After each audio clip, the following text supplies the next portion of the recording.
Hello again, Lockpicking Paul here. And this is a reasonably short video to explain how I do the bead blasting on my bare metal picks.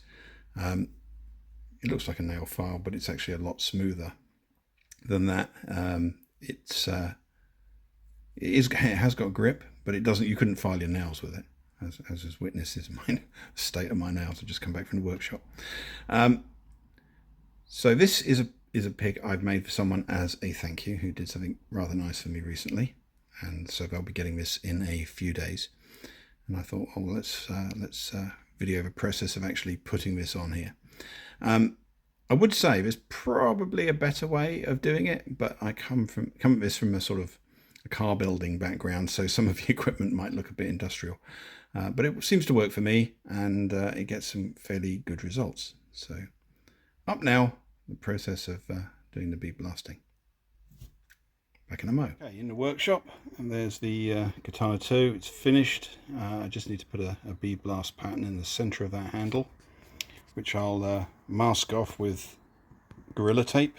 It's really good stuff for holding on to the metal in the bead blaster. I've tried masking tape and it just gets torn straight off. This is the media.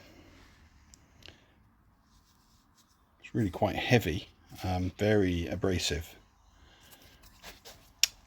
And over here we've got a compressor. Now this is pre-charged to 75 psi.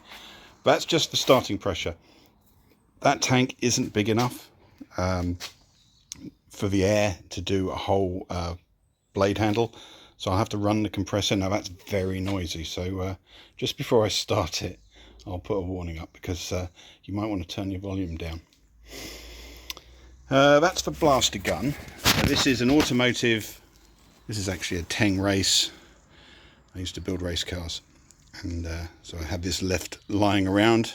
It's a recirculating blaster gun, so it will fire out media from that end, but your whole idea is you put this tip right up against the material, and it will collect and return used material back to the bag, so it gets recycled. It's a bit lossy, which is why I'm going to be doing it outside.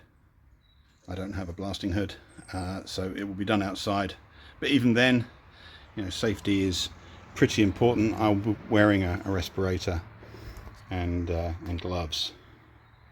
Whilst it won't take the skin off your hand, it will do a nice job of exfoliating. It does actually hurt, so yeah, use gloves and a mask. And I'm going to do it. What I'll do is I'll tape the piece against this board and blast it on here. Right, so back in a moment when I've got my mask on and everything's set up, and yeah, you might want to turn your volume down for that. Right, see you in a mo.